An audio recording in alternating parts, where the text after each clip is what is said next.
Good morning everyone.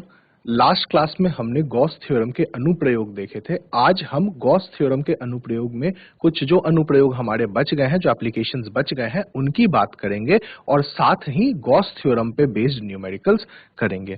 तो आइए चलते हैं हम डिजिटल बोर्ड की तरफ। तो आइए स्टार्ट करते हैं। देखिए, लास्ट क्लास में हमने गॉस थ्योरम देखा था, गॉस प्रमेय देखा था, जिसे हम थोड़ा सा रिवाइज कर लेते हैं। हमने गॉस प्रमेय में देखा था जो वैद्युत फ्लक्स है वो बराबर होगा Q बटे एप्सिलॉन नॉट का। इसके अलावा हमने फ्लक्स का एक और सूत्र देखा था, फाई बराबर E डॉट डेल एस, या फिर इसी को हम लिख रहे थे E गुने डेल एस गुने कॉस थीटा। यहां डेल एस जो है वो क्या था, क्षेत्रफल सदिश था, और क्षेत्रफल सदिश की जो दिशा होती है वो दिशा क्या होती है, हमेशा क्षेत्रफल के लंबवत होती है। तो हम इसी पर आधारित आज क्या करते हैं, पहले कुछ क्वेश्चंस करते हैं जो कि हमारे एग्जाम में आने की पॉसिबिलिटी होती है। तो एक सबसे पहला क्वेश्चन है कि हमारे पास एक क्यूब है जिसके साइड 10 सेंटीमीटर के हैं। ये हम एक क्यूब बना लेते हैं जिसके साइड कितने हैं, 10 सेंटीमीटर के हैं। सारे साइड हमारे 10 सेंटीमीटर के हैं, और बोला जा रहा है कि इसके केंद्र पर, ये जो हमने क्यूब लिया है, इसके केंद्र पर हमने क्या रख दिया है, कोई आवेश रख दिया है 10 माइक्रोकूलम का, 10 माइक्रोकूलम का। तो पूछा जा रहा है कि वैद्युत फ्लक्स कितना होगा। तो देखिए, वैद्युत फ्लक्स निकालने का हमारे पास क्या है, हमारे पास दो तरीका है। पहला जो तरीका है वो क्या है, E डॉट डेल एस, और दूसरा जो तरीका है वो क्या है, Q बटे एप्सिलॉन नॉट। ठीक है, एप्सिलॉन नॉट जो है वो पड़ा वैद्युतांक, उसकी वैल्यू आपको, उसका मान आपको याद होना चाहिए। तो यहां पे हम फ्लक्स निकालने के लिए लगाएंगे Q बटे एप्सिलॉन नॉट। आवेश जो इस क्यूब के अंदर है वो कितना है, 10 माइक्रोकूलम। तो हम Q की जगह क्या लिख सकते हैं, हम लिख सकते हैं 10 माइक्रोकूलम बटे एप्सिलॉन नॉट की बात करें तो ये 8.85 गुने 10 के पावर -12। यदि आप माइक्रोकूलम को कूलम्ब में बदलना चाहते हैं तो आप उसमें 10 के पावर -6 से गुना करेंगे। 10 गुने 10 के पावर -6 बटे 8.85 गुने 10 के पावर -12। इसे ही आप जब सॉल्व कर लेंगे तो आपका क्या आ जाएगा, फ्लक्स आ जाएगा। तो जनरली वैद्युत फ्लक्स के जो सवाल होते हैं वो सवाल ऐसे ही आपसे पूछे जाते हैं कि आपको किसी भी एक बॉडी में क्या कर देगा, चार्ज बतला देगा, और आप उससे क्या निकाल सकते हैं, फ्लक्स निकाल सकते हैं Q बटे एप्सिलॉन नॉट से। चलिए अगले सवाल में आते हैं।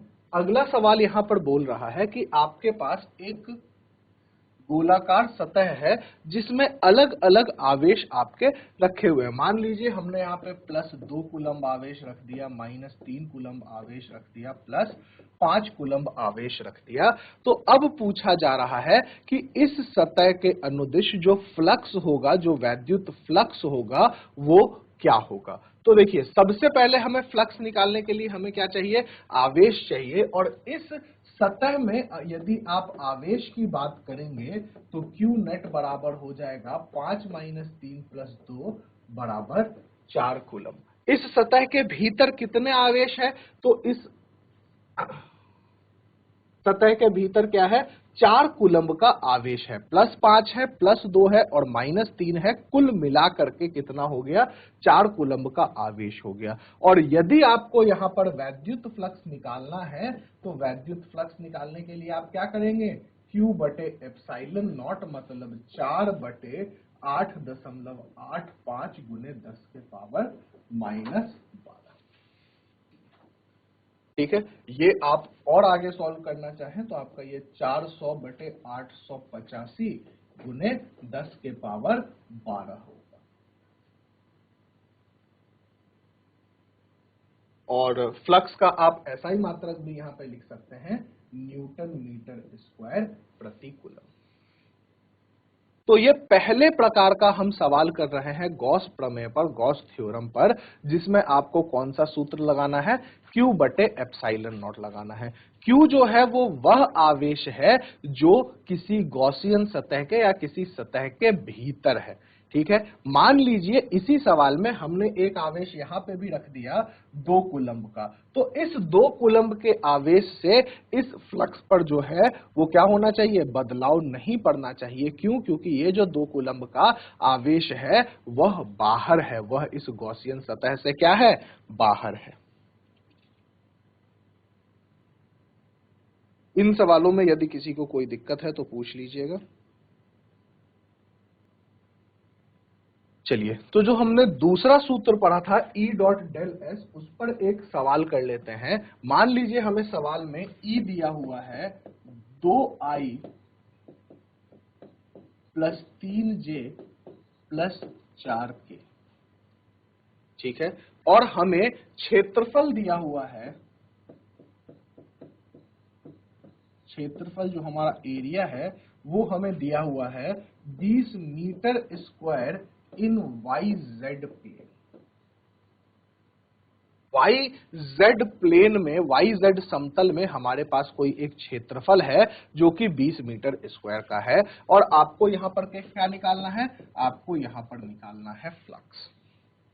आपको यहां पर क्या निकालना है, आपको यहां पर निकालना है फ्लक्स। तो फ्लक्स के दो ही सूत्र हमें पता है। पहला जो सूत्र हमें पता है वो पता है फाई बराबर Q बटे एप्सिलॉन नॉट, लेकिन यहां पे हमें Q का मान तो नहीं दिया गया है, तो ये सूत्र हम यहां पर नहीं लगा पाएंगे। तो हम कौन सा सूत्र लगाएंगे, तो हम यहां पर लगा लेंगे फाई बराबर E डॉट डेल एस। जब आप E डॉट डेल एस करेंगे, मतलब जो आपकी तीव्रता सदिश है एवं जो क्षेत्रफल सदिश है उसके बीच हमें डॉट गुणन करना है। लेकिन क्षेत्रफल सदिश में यहां पे क्षेत्रफल का मात्र आपको माप दिया गया है, क्षेत्रफल सदिश की दिशा नहीं दी गई है। तो मानिए हमने ये एक y अक्ष और एक z अक्ष बना लिया और यहाँ पे एक x अक्ष बना लिया। तो क्षेत्रफल जो होगा वो क्षेत्रफल मान के चलिए कि यहाँ पे किस में होगा, YZ प्लेन में। सवाल में दिया हुआ है हमें कि क्षेत्रफल किस किस समतल में है, YZ समतल में है, YZ प्लेन में है। तो यहाँ पे ध्यान दीजिए, ये जो क्षेत्रफल है इसकी दिशा क्या होगी, इसकी दिशा होगी YZ समतल के परपेंडिकुलर, लंबवत, और YZ समतल के लंबवत कौन सी दिशा है, तो X दिशा है। मतलब आप यदि सदिश लिखे क्षेत्रफल का तो ये 20 आई कैप हो जाएगा। क्यों? क्योंकि आपको X की दिशा दर्शाने के लिए क्या इस्तेमाल किया जाता है, आई कैप इस्तेमाल किया जाता है। अब आपको क्या कर देना है, वैद्युत क्षेत्र तीव्रता और क्षेत्रफल की क्या करनी है, आपको अदिश गुणन करना है। तो E डॉट डेल एस लिखेंगे जब हम, तो ये कितना आ जाएगा, ये आ जाएगा 2I plus 3J plus 4K गुने 20I, और क्योंकि यहाँ J और K नहीं है तो हम 0J और 0K क्या कर सकते हैं, लिख सकते हैं। और जब आप इन्हें गुणन करेंगे तो I वाला I वाले के साथ गुना होता है, J वाला J वाले के साथ और K वाला K वाले के साथ। तो यहाँ I के साथ 2 है और यहाँ I के साथ 20 है, तो ये आ जाएगा 40। क्योंकि ये अदिश गुणन है तो इसमें हम दिशा नहीं रखते हैं। यहाँ पे J के साथ 3 है, यहाँ पे J के साथ 0 है, तो आगे 0 आएगा। और वैसे ही यहाँ पे K के साथ 4 है और यहाँ पे K के साथ 0 है, तो ये 0 आ जाएगा। मतलब जो हमारा वैद्युत फ्लक्स निकला वो कितना निकला, 40 निकला। तो ये जो दूसरा सूत्र हमने वैद्युत फ्लक्स का पढ़ा था E डॉट डेल एस, ये E डॉट डेल एस सूत्र पर एक सवाल।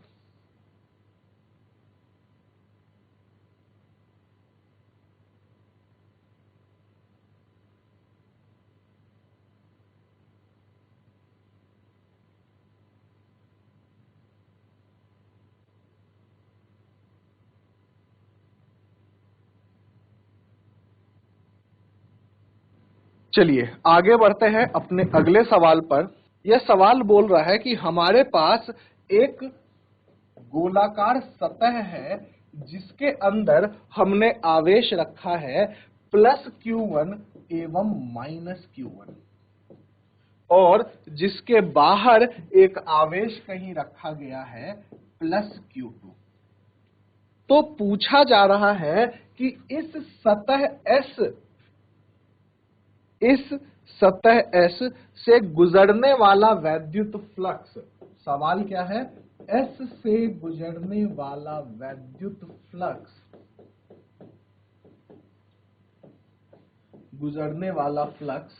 चार ऑप्शन दिए गए हैं आपको यहां पर।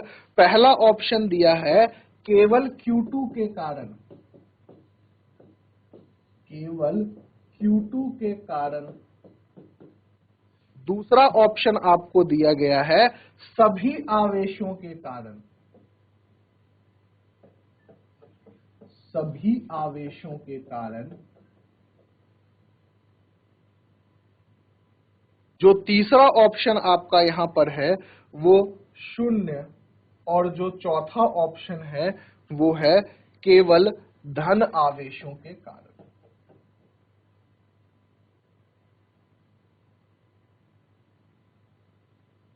केवल धन आवेशों के कारण। इसका जवाब अगर कोई बताना चाहता है तो बताएं।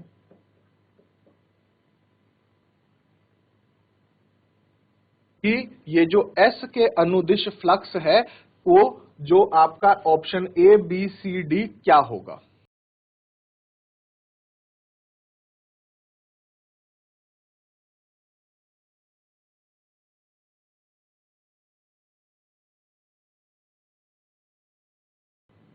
चलिए तो हम आगे इस सवाल को देखते हैं। हमें पता है कि जो फ्लक्स होता है वो फ्लक्स क्या है, Q नेट बटे एप्सिलॉन नॉट। लेकिन ये जो Q नेट है वो कहां होना चाहिए, वह सतह के भीतर होना चाहिए। सतह के बाहर जो आवेश हैं उन पर यह निर्भर नहीं करेगा। ठीक है, तो Q2 तो जो है वो कहां है, सतह के बाहर है, तो ऑप्शन ए जो है वो गलत हो गया। सभी आवेश, क्योंकि फिर से Q2 जो है वो सतह के बाहर है तो सभी आवेशों के कारण नहीं होगा, और केवल धन आवेशों के कारण, ये तो ऑप्शन बिल्कुल गलत ही है। अब देखिए सतह के कारण जो आवेश है, सतह के भीतर जो आवेश है वो Q1 minus Q1 is equal to 0, क्योंकि यहां पे क्या है, जो कुल आवेश सतह के भीतर है वो क्या है, शून्य है। इस कारण से जो फ्लक्स होगा वो क्या होगा, Q नेट बटे एप्सिलॉन नॉट मतलब शून्य। तो इसका ऑप्शन सी क्या है, ऑप्शन सी करेक्ट है। इसका ऑप्शन सी आपका करेक्ट है, इसे आप नोट कर लें। चलिए अगले प्रश्न पर आते हैं हम। यहां पर बोला जा रहा है कि हमारे पास ये एक हेमीस्फेयर है जिसके केंद्र पर एक आवेश रखा गया है Q नॉट। तो हमें बतलाना है कि इस हेमी स्फेयर से गुजरने वाला फ्लक्स क्या होगा। ये चार्ज हमने यहाँ पे क्या रखा है, Q नॉट रखा है। तो हेमी स्फेयर से गुजरने वाला जो फ्लक्स है वो फ्लक्स क्या होगा। तो देखिए यदि ये पूर्ण गोलाकार होता, यदि ये पूरा स्फेयर होता तो जो फ्लक्स होता वो क्या होता, Q बटे एप्सिलॉन नॉट। कब, यदि यह पूर्ण होता, हेमीस्फेयर आधा ना होकर के क्या होता, पूर्ण होता, तो फ्लक्स क्या है, Q बटे एप्सिलॉन नॉट। लेकिन यहां पे जो आवेश रखा गया होगा, यह आवेश आधा तो इसके भीतर होगा और आधा इसके क्या होगा, बाहर होगा। इस कारण से इस केस में जो फ्लक्स है वो हो जाएगा Q बटे 2 एप्सिलॉन। जो फ्लक्स है आपका वो क्या हो जाएगा, Q बटे 2 एप्सिलॉन नॉट।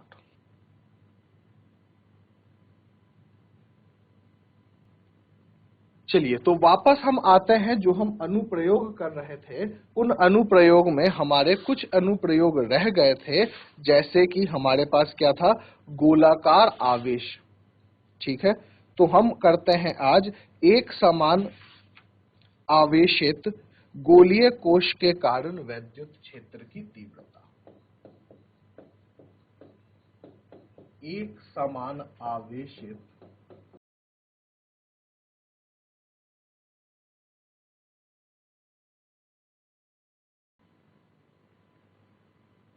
गोलीय कोश के कारण तीव्रता,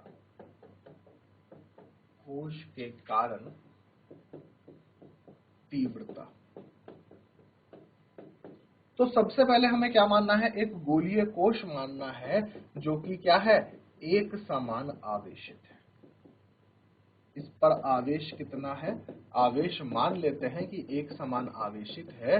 ये Q आवेश इस पर क्या है, वितरित है, इसके पूरे सतह पर वितरित है। तो हमें यहां पर जब हम इसके कारण फ्लक्स निकालना चाहेंगे तो हमें क्या करना है, हमें 3 बिंदुओं की बात करनी है। जो पहला बिंदु होगा हमारा P1, वो क्या होगा, इस गोलीय कोश के बाहर होगा।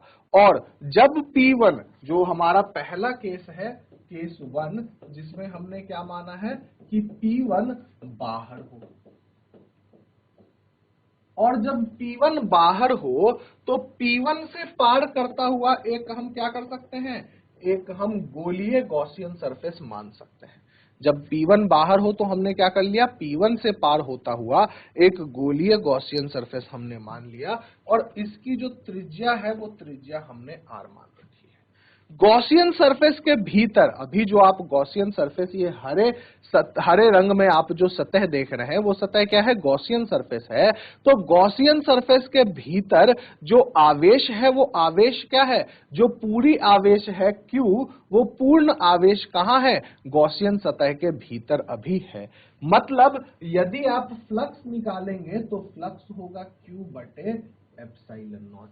लेकिन आपको फ्लक्स का एक और सूत्र पता है, फ्लक्स बराबर E डॉट डेल एस, जिसे कि आप क्या लिख सकते हैं, E गुने 4 पाई R स्क्वायर।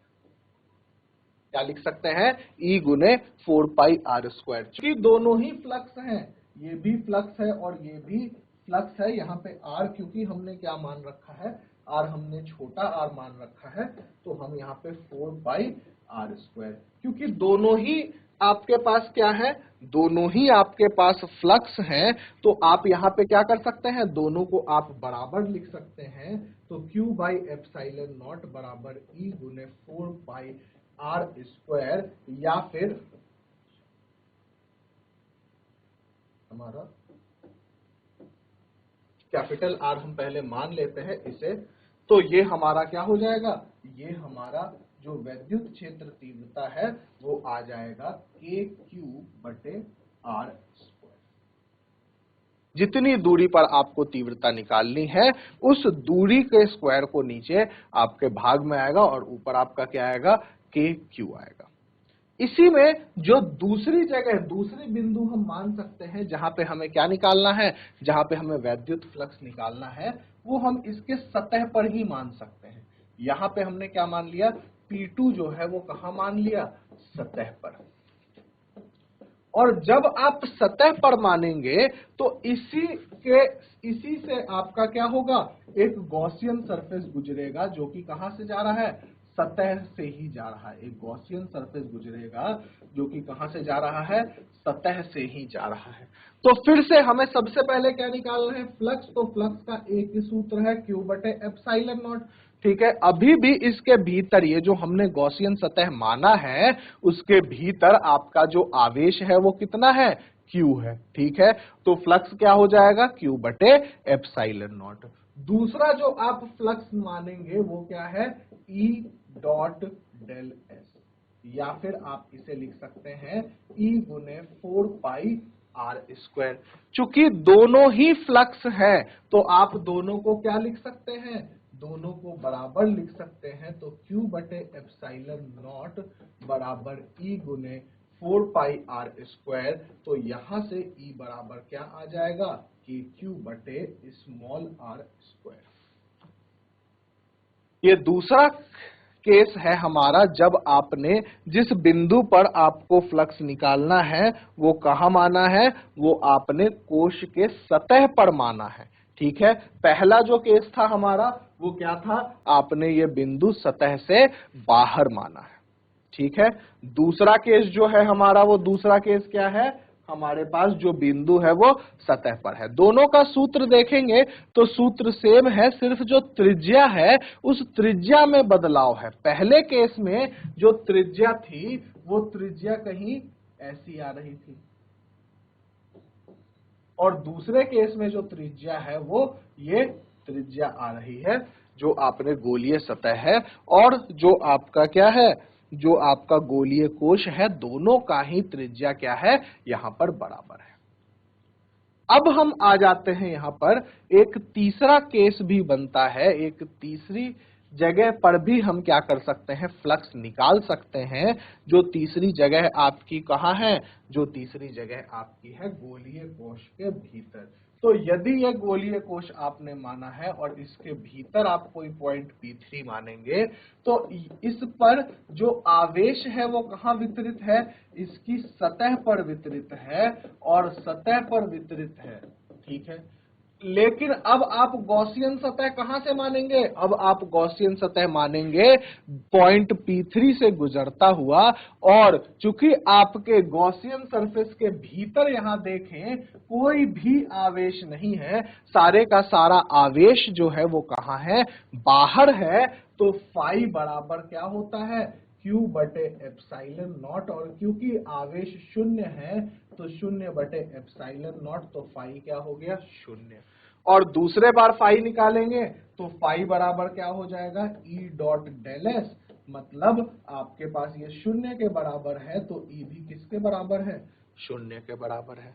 मतलब यदि आप गोलीय कोश की बात करें तो गोलीय कोश के भीतर कोई भी आपका जो वैद्युत क्षेत्र तीव्रता होती है वो नहीं होती है, वैद्युत क्षेत्र तीव्रता जो होती है वो बाहर ही होती है, ठीक है। अब देखिए कभी कभी यहां पर क्या होता है, यहां पर जब हमने इसे धन आवेश लिया तो बच्चों को दिक्कत नहीं होती है। क्यों नहीं होती है, आप बोलते हैं कि ठीक है ये धन आवेश है तो इससे वैद्युत क्षेत्र रेखाएं क्या होंगी, बाहर निकलेंगी और इसके भीतर कोई भी वैद्युत क्षेत्र तीव्रता नहीं होगी। कब, जब आपने इसे क्या ले लिया, धन आवेशित ले लिया। लेकिन बच्चे कभी कभी क्या बोलते हैं कि यदि यह ऋण आवेशित है, इस पे नेगेटिव चार्ज है, तो नेगेटिव चार्ज के कारण हमारे पास क्या होना चाहिए, नेगेटिव चार्ज के कारण बच्चे बोल देते हैं कि ये वैद्युत क्षेत्र रेखाएं किधर जानी चाहिए,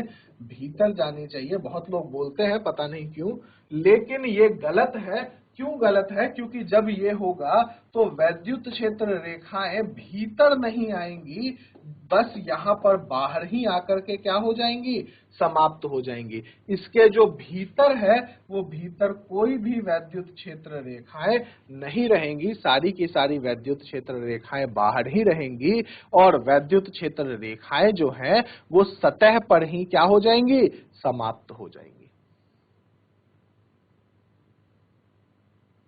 तो ये हमने एक और अनुप्रयोग कर लिया गॉस प्रमेय का, जिसमें हमने एक गोलीय जो आपका कोश है, गोलीय कोश के कारण हमने क्या निकाल लिया, गोलीय कोश के कारण हमने वैद्युत क्षेत्र तीव्रता निकाली तीन बिंदुओं पर। पहली जो बिंदु है वो कहां है, गोलीय सतह के बाहर, दूसरी जो बिंदु है वो गोलीय सतह पर, और तीसरी जो बिंदु है वो कहां है, गोलीय सतह के भीतर। यदि इस वैद्युत क्षेत्र तीव्रता को हम क्या करना चाहें, हम आपका त्रिज्या के हिसाब से बनाना चाहे, मान लीजिए ये आपका E है और ये आपका R है, तो यहां पर जो वैद्युत क्षेत्र तीव्रता होगी वो देखिएगा, जब तक आप कहां पहुंच रहे हैं, जब तक आप त्रिज्या पे पहुंच रहे हैं वैद्युत क्षेत्र क्या है, शून्य है। और जैसे ही आप त्रिज्या पे पहुंच गए कुछ वैद्युत क्षेत्र आती है जो कि बाहर जाते जाते क्या हो जाती है, जो कि आगे जाते जाते कम होती है। तो ये क्या है, वैद्युत क्षेत्र तीव्रता और दूरी के बीच एक ग्राफ है। तो ये एक आखिरी अनुप्रयोग रह रहा था गॉस थ्योरम का, जिसको कि हमने यहां पर देखा। ठीक है, ये ग्राफ आपका बहुत इंपॉर्टेंट होता है एग्जामिनेशन पॉइंट ऑफ व्यू से, तो इस ग्राफ को जरूर बना लीजिए। चलिए, तो इसी पर आधारित एक सवाल करते हैं। यहां पर बोला गया है कि हमारे पास एक गोलीय कोश है जिसकी त्रिज्या जो है वो 30 सेंटीमीटर है। गोलीय कोश की त्रिज्या कितनी है? 30 सेंटीमीटर है और इस पर 500 माइक्रोकूलम्ब का आवेश है। गोलीय कोश की त्रिज्या 30 सेंटीमीटर है एवं यहां पर इस पर 500 माइक्रोकूलम्ब का आवेश है। तो यहां पर पूछा जा रहा है कि आप केंद्र से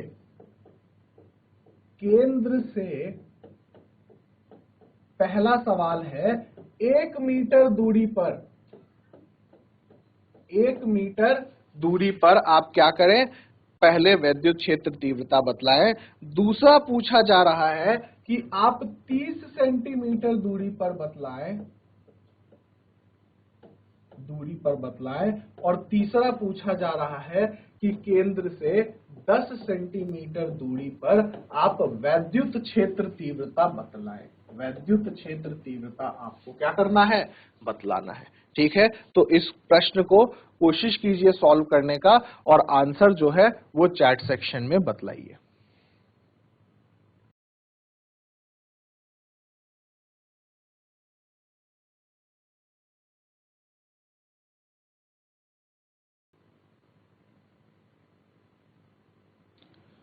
ये अभी अभी जो हमने डेरिवेशन किया है उसी के सूत्र पर आधारित सवाल है। कोशिश कीजिए इसको करने का और इसके आंसर को चैट सेक्शन में बतलाएं।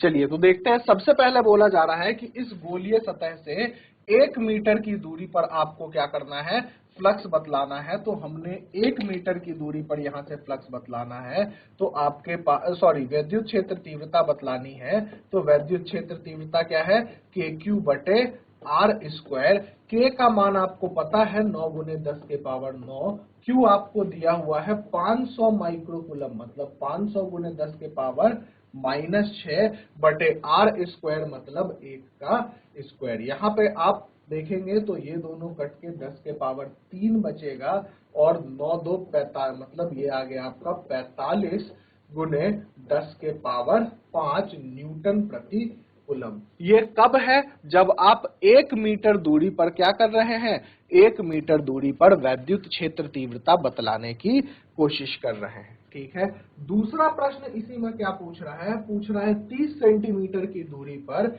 तो 30 सेंटीमीटर की दूरी पर भी जो वैद्युत क्षेत्र तीव्रता होगी वो KQ बटे R स्क्वायर होगी। मतलब K का मान 9 गुने 10 के पावर 9 होता है। Q का मान आपको 500 माइक्रोकूलम दिया हुआ है। माइक्रोकूलम को कूलम में बदलने के लिए 10 के पावर -6 से गुना करेंगे और त्रिज्या यहाँ जो है वो 30 सेंटीमीटर है। तो 30 सेंटीमीटर को पहले मीटर में बदलेंगे और इसका क्या कर देंगे? वर्ग कर देंगे। यदि आप इसे आगे सॉल्व करें तो ये 9 गुने 10 के पावर 9 गुने 500 गुने 10 के पावर -6 बटे 900 गुने 10 के पावर -4। ये शून्य शून्य यहां से क्या हो गया? कट गया। तो ऊपर आपका आ जाएगा 45 गुने 10 के पावर 9 गुने 10 के पावर -6 गुने 10 के पावर 4। तो ये आपका यहाँ पे क्या बटे 9। तो यहां से ये 5 बार में चला जाएगा। तो अब आपका क्या बचा? 5 गुने 10 के पावर 7 न्यूटन पर कूलम। ये कब है? जब आपने त्रिज्या क्या मानी है? जब आपने त्रिज्या 30 सेंटीमीटर मानी है। और तीसरे केस में आपको त्रिज्या दिया हुआ है 10 सेंटीमीटर। 10 सेंटीमीटर का मतलब है कि ये 30 सेंटीमीटर का गोला है। तो 10 सेंटीमीटर कहीं यहां हुआ, मतलब यहां पे आपको वैद्युत क्षेत्र तीव्रता बतलानी है। मतलब आपको गोले के भीतर बतलाना है और गोले के भीतर आपको पता होता है कि कोई भी वैद्युत क्षेत्र तीव्रता नहीं होती है। मतलब वैद्युत क्षेत्र तीव्रता किसके बराबर है? 0 के बराबर है। इस क्वेश्चन को कॉपी कर लीजिए, फिर हम आगे बढ़ते हैं।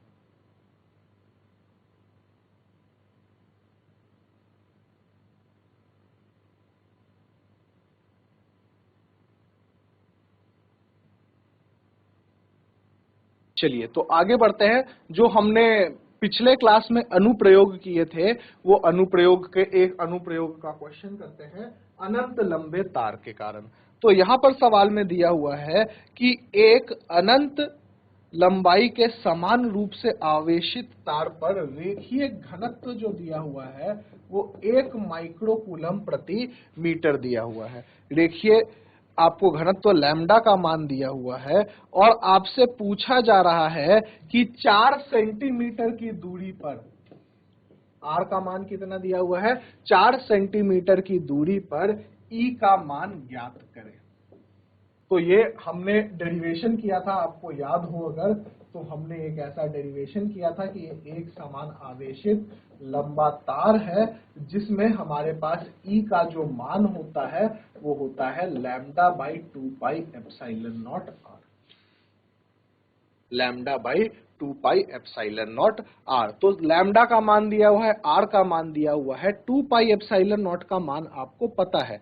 ठीक है, तो चलिए देखिए इस सवाल को हम सॉल्व करते हैं। लैम्डा का मान निकालने के लिए हम यहाँ ई का मान निकालने के लिए हम लैम्डा बटे 2 पाई एप्सिलॉन नॉट आर करेंगे। लेकिन 2 पाई एप्सिलॉन नॉट आर से ज्यादा अच्छा ये है कि हमारे पास जो मान है वो 4 पाई एप्सिलॉन नॉट का, 1 बटे 4 पाई एप्सिलॉन नॉट का होता है। तो हम यहाँ क्या कर दें, 2 से ऊपर भी गुना कर दें और 2 से नीचे भी गुना कर दें, तो ये सूत्र हो गया 2 lambda by 4 pi epsilon naught R. तो 1 बाई 4 पाई एप्सिलॉन नॉट के जगह आप क्या लिख सकते हैं, 1 बाई 4 पाई एप्सिलॉन नॉट के जगह पे आप लिख सकते हैं 9 गुने 10 के पावर 9। ये कूलम के नियम में भी आपने पढ़ा होगा, गुने 2। और लैम्डा का मान है 1 माइक्रो कूलम प्रति मीटर, मतलब 10 के पावर -6 कूलम प्रति मीटर, बटे आर का मान आपको 4 दिया हुआ है। तो आप 4 सेंटीमीटर को मीटर में बदलना जरूरी है, क्योंकि आपको सारी चीजें जो हैं वो एसआई मात्रक पद्धति में रखनी है। तो हमने सेंटीमीटर को क्या कर दिया, मीटर में भी बदल दिया। इसके मान को आप कैलकुलेट कर सकते हैं। यहाँ 10 के सारे पावर एक जगह कर लेंगे और बाकी सारी संख्याओं को एक जगह कर लेंगे, और ये आगे सॉल्व करके इसका जो मान आएगा वो आएगा 4.5 गुने 10 के पावर 5।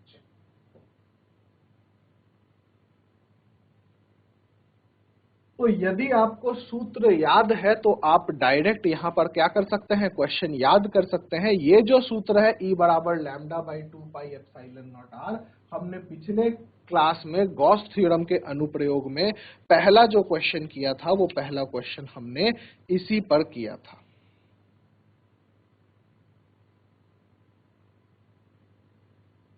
इसे आप कॉपी कर लेंगे, कॉपी करने के बाद हम आगे बढ़ेंगे। अगला जो हमने फॉर्मूला पढ़ा था उस पर हम एक सवाल करेंगे, जो कि हमने पढ़ा था, किसके लिए हमने पढ़ा था, एक अनंत चादर पर आवेश के लिए, एक अनंत आवेशित समतल चादर के लिए हमने एक सूत्र पढ़ा था, उस पर आधारित हम एक प्रश्न करेंगे। पहले आप इसे कॉपी कर लेंगे। चलिए तो अगले क्वेश्चन पर बढ़ते हैं। यह क्वेश्चन बोल रहा है कि हमारे पास एक आवेश है 17.7 गुने 10 के पावर -4 कूलम्ब का। ये क्या दिया हुआ है, हमें आवेश दिया हुआ है जो कि वितरित है एक 200 मीटर स्क्वायर के क्षेत्रफल पर। ये आवेश कहाँ वितरित है, 200 मीटर स्क्वायर। ये हमारा क्षेत्रफल कितना है, 200 मीटर स्क्वायर का है, जिस पर ये आवेश क्या है, वितरित है। तो इस चादर से, जिस चादर पर यह आवेश वितरित है, इस चादर से 20 सेंटीमीटर की दूरी पर, इस चादर से 20 सेंटीमीटर की दूरी पर आपको क्या करना है, आपको बतलाना है कि क्या होगा, वैद्युत क्षेत्र तीव्रता कितनी होगी।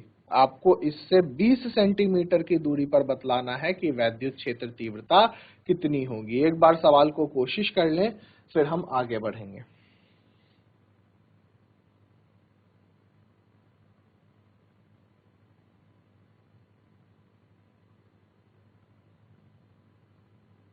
देखिए, यदि आपको अनंत चादर का सूत्र याद है तो आपको पता है कि E बराबर जो होता है वो होता है सिग्मा बाई 2 एप्सिलॉन नॉट, जहां सिग्मा क्या है, सिग्मा जो है वो क्षेत्रीय आवेश घनत्व है, और सिग्मा का मान यदि आप निकालना चाहेंगे तो सिग्मा का मान होता है Q बटे A, आवेश बटे क्षेत्रफल। ठीक है, तो आवेश यहां पर आपको गिवन दिया हुआ है, कितना दिया हुआ है, 17.7 गुने 10 के पावर -4 बटे क्षेत्रफल भी आपको दिया हुआ है, कितना, 200 मीटर स्क्वायर आपको क्षेत्रफल दिया हुआ है। तो ये हमारा क्या आ गया, सिग्मा का मान आ गया। और यदि आप इस सिग्मा के मान को इस सूत्र में रख देंगे तो ये आपका 17.7 गुने 10 के पावर -4 बटे 200 गुने 2, ये वाला 2, और एप्सिलॉन नॉट का जो मान है आपका वो कितना है, 8.85 गुने 10 के पावर -12। ठीक है, यहां से आपको क्या करना है, आपको वैद्युत क्षेत्र तीव्रता जो है वो कैलकुलेट कर लेना है, उसका मान ज्ञात कर लेना है। ठीक है, यहां पे आप क्वेश्चन में देखेंगे कि आपको आर दूरी की भी मान दी गई है, लेकिन जो हमारा क्या है, अनंत क्षेत्रीय वितरण है आवेश का, उसमें दूरी की कोई भी जरूरत हमें नहीं होती है। इस कारण से वहां पे आपको कोई भी जरूरत नहीं है कि आप दूरी का इस्तेमाल करें। दूरी सिर्फ और सिर्फ आपको कंफ्यूज करने के लिए दिया गया है। आइए इसे आगे सॉल्व करें, तो 2 गुने 8.85 17.7 होगा। यदि हम 10 के पावर को यहाँ इक्वेट करें तो ये 1/200 गुने 10 के पावर 8 हो जाएगा, या फिर आप इसे ऐसा भी लिख सकते हैं कि 1/2 गुने 10 के पावर 6। इसका यदि आप फाइनल आंसर निकालेंगे तो ये 0.5 गुने 10 के पावर 6 न्यूटन प्रति कूलम्ब आएगा।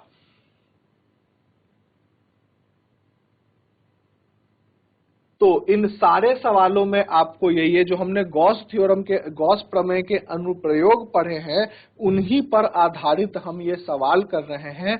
और यदि आपको इनके सूत्र याद हैं, इनके फॉर्मूले याद हैं, तो क्वेश्चन बहुत बेसिक आते हैं। आप किसी भी एग्जामिनेशन की बात करें, क्वेश्चन बहुत बेसिक आते हैं और क्वेश्चन सॉल्व होगा ही होगा।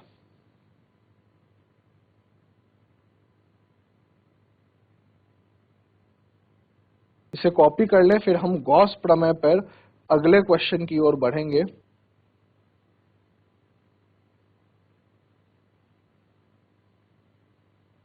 चलिए, तो अगले क्वेश्चन की ओर बढ़ते हैं। यह क्वेश्चन बोल रहा है कि हमारे पास एक छड़ है, ये हमारे पास एक छड़ है जिसकी लंबाई आपको बतलाई गई है कि 2.2 मीटर है। छड़ की लंबाई कितनी बतलाई गई है, 2.2 मीटर बतलाई गई है, एवं यह जो त्रिज्या है यह 3.6 मिलीमीटर बतलाई गई है। तो हमें क्या दे दिया गया, हमें छड़ की लंबाई दे दी गई एवं त्रिज्या दे दिया गया है। इसके अलावा बतलाया जा रहा है कि इस पर 3.8 गुने 10 के पावर -7, 3.8 गुने 10 के पावर -7 कूलम का जो आवेश है वह वितरित है। तो हमें बतलाना है कि छड़ के मध्य जो बिंदु है उस पर वैद्युत क्षेत्र तीव्रता कितनी होगी। हमें क्या बतलाना है, वैद्युत क्षेत्र तीव्रता बतलानी है।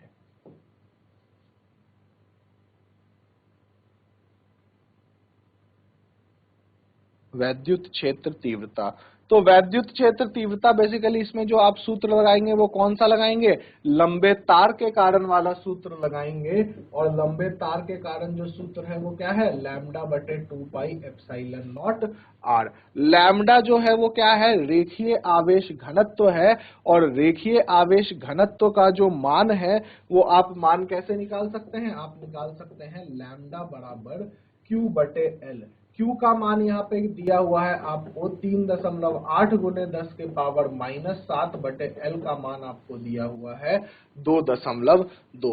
यहाँ से दशमलव चला जाएगा, ये 19 और यह 11, 19 बटे 11 लगभग आपके पास 1.7 3 आएगा 1.7 गुने 10 के पावर -7। यह तो मान हमने निकाल लिया किसका, यह मान हमने निकाल लिया लैम्डा का। और यदि आप इस लैम्डा को किस में रख दें, वैद्युत क्षेत्र तीव्रता के सूत्र में रख दें, तो E बराबर क्या हो जाएगा, 1.73 गुने 10 के पावर -7 बटे 2 पाई एप्सिलॉन नॉट। अगर आपको ध्यान हो तो 2 पाई एप्सिलॉन नॉट को ऊपर 2 लिख दें और नीचे 4 लिख दें, गुने आर का मान दिया हुआ है 3.6 मिलीमीटर को मीटर में बदलेंगे तो ये क्या हो जाएगा, 3.6 गुने 10 के पावर -3। ठीक है, इसको आगे आप सॉल्व कर सकते हैं। देखिए हम क्या लिखें इसे, 1.73 गुने 10 के पावर -7 गुने 2 गुने 9 गुने 10 के पावर 9। ये 1/4 पाई एप्सिलॉन नॉट का मान हमने रख दिया और नीचे ये आ जाएगा 3.6 गुने 10 के पावर -3। तो यहाँ पर फिर से देखिए, यदि आपको सूत्र पता है तो आप क्या कर सकते हैं, आप सीधे कोई भी सवाल कर सकते हैं। सिर्फ आपको सवाल में जो हमने गॉस थ्योरम के अनुप्रयोग में सूत्र पढ़े थे, वह सूत्र हमें क्या होना चाहिए, याद होना चाहिए।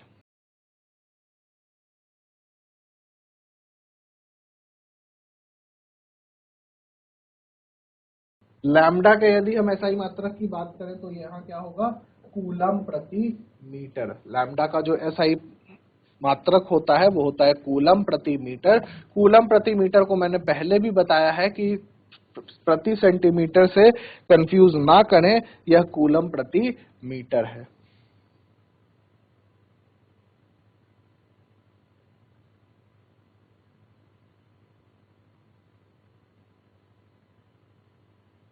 चलिए इस सवाल को कॉपी करने के बाद हम आगे बढ़ेंगे।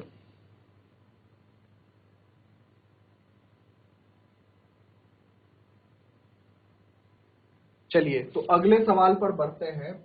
अगला सवाल हमें बोल रहा है कि हमारे पास एक गोलाकार सतह है जिस पर आपका व्यास जो है इसकी वह 2.4 मीटर है। तो व्यास यदि आपको 2.4 मीटर, यहाँ पर क्या है, व्यास 2.4 मीटर दिया गया है।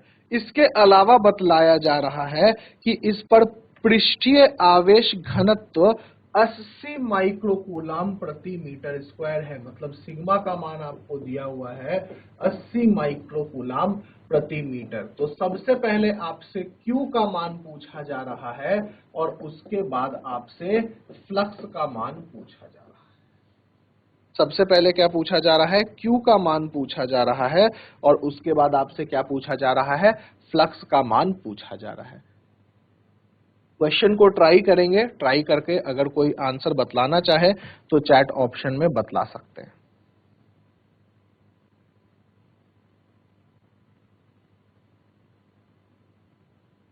चलिए यदि हम सिग्मा की बात करें तो सिग्मा का मान होता है Q बटे A, आवेश बटे क्षेत्रफल। तो यहाँ पर सिग्मा का मान तो आपको दिया हुआ है। सिग्मा का मान कितना है, सिग्मा का मान है 80 माइक्रोकूलम, मतलब 80 गुने 10 के पावर -6। आवेश हमें निकालना है, आवेश हमें क्या करना है, निकालना है। और क्षेत्रफल जो होगा गोलीय सतह का वो 4 पाई आर स्क्वायर। तो यदि आप आवेश निकालेंगे तो आवेश क्या होगा, आवेश होगा 80 गुने 10 के पावर -6 गुने 4 pi R square is equal to Q। ठीक है, ये हमारा क्या हो जाएगा, आवेश हो जाएगा। आपको यदि व्यास दिया हुआ है तो त्रिज्या यहां से आप क्या कर सकते हैं, 1.2 मीटर लिख सकते हैं। मतलब आवेश का मान आप निकालना चाहें तो 80 गुने 10 के पावर -6 गुने 4 गुने 3.14 गुने ये क्या है, 1.2 गुने 1.2। यह मान हमने किसका निकाल लिया, यह मान हमने आवेश का निकाल लिया। ठीक है, आवेश का मान निकाल लिया। यदि 3.14 को नीचे आप बटे 100 कर दें, यहाँ से ये भी बटे 10 और ये भी बटे 10, तो एक शून्य से एक शून्य ये हो गया, ये 10 के पावर 3 है। तो अब ये बचा 32 गुने 314 गुने 144 गुने 10 के पावर -9। तो यहां से आप कैलकुलेट करके आवेश का जो मान आ रहा है वो आवेश का मान लगभग 1.45 गुने 10 के पावर -3, 1.45 गुने 10 के पावर -3 कूलम आवेश का मान आ रहा है। 1.45 गुने 10 के पावर -3 कूलम जो है वो आवेश का मान आ रहा है। यदि आपने आवेश निकाल लिया है तो आवेश निकालने के बाद आपके पास जो फ्लक्स है वो फ्लक्स क्या हो जाता है, Q बटे एप्सिलॉन नॉट। आवेश का मान अभी अभी हमने निकाला है 1.45 गुने 10 के पावर -3, एप्सिलॉन नॉट का मान 8.85 गुने 10 के पावर -12। आपको याद होना चाहिए ये हमारा क्या आ जाएगा, फ्लक्स आ जाएगा, जिसे सॉल्व करने के बाद 1.63 गुने 10 के पावर 8 आएगा, 1.63 गुने 10 के पावर 8। और फ्लक्स जो है उसका एसआई मात्रक क्या होता है, उसका एसआई मात्रक न्यूटन मीटर स्क्वायर प्रति कूलम होता है।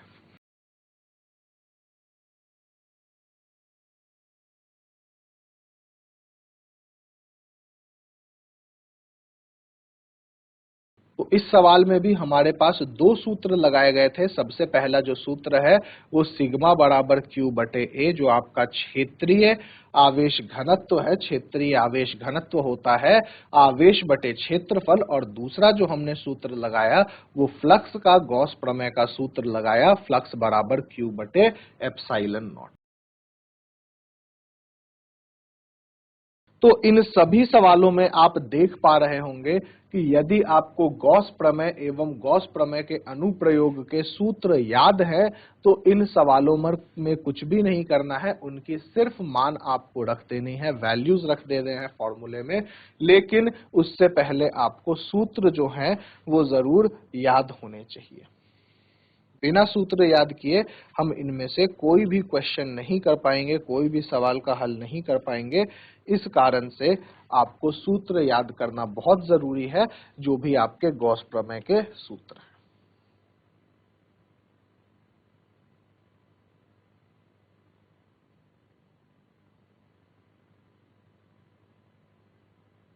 तो गॉस प्रमेय एवं गॉस प्रमेय के जो भी हमारे अनुप्रयोग हैं उन पर आधारित लगभग हमने सारे प्रकार के प्रश्न कर लिए हैं।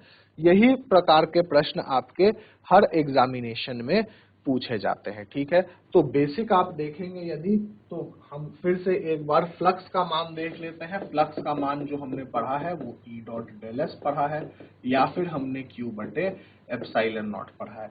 इसके बाद हमने अनंत लंबाई की तार ली थी, जहां पे कि हमने वैद्युत क्षेत्र तीव्रता निकाली थी लैम्डा बटे 2 पाई एप्सिलॉन नॉट आर। जब हमने ये सतह ले लिया था तब हमने एक आपका क्या निकाला था, वैद्युत क्षेत्र तीव्रता निकाला था सिग्मा बटे 2 एप्सिलॉन नॉट। और इसके बाद हमने क्या ले लिया था, गोलीय सतह ले लिया था। तो हमने 3 जगहों पर क्या किया था, वैद्युत क्षेत्र तीव्रता की वैल्यू निकाली थी। बाहर सतह के हमारे पास था KQ बटे कैपिटल R स्क्वायर, ये स्मॉल r जो है वो त्रिज्या है। ऑन दी सरफेस जो था वो हमने एक सूत्र निकाला था KQ बटे R स्क्वायर, और अंदर सतह के जो हमारी वैद्युत क्षेत्र तीव्रता है वो किसके बराबर है, वह 0 के बराबर है। तो ये जो है ये बेसिक फॉर्मूले हमने गॉस प्रमेय और गॉस प्रमेय के अनुप्रयोग में किया है। इन्हीं अनुप्रयोग में हमने देखा था कि यदि आप इन सतहों, 2 क्षेत्रीय सतह आप ले लें तो इनके भी सूत्र हमने अलग अलग निकाले थे, ठीक है। तो ये हमारा गॉस थ्योरम एवं गॉस थ्योरम के अनुप्रयोग, एप्लीकेशंस ऑफ गॉस थ्योरम यहां पर समाप्त होता है।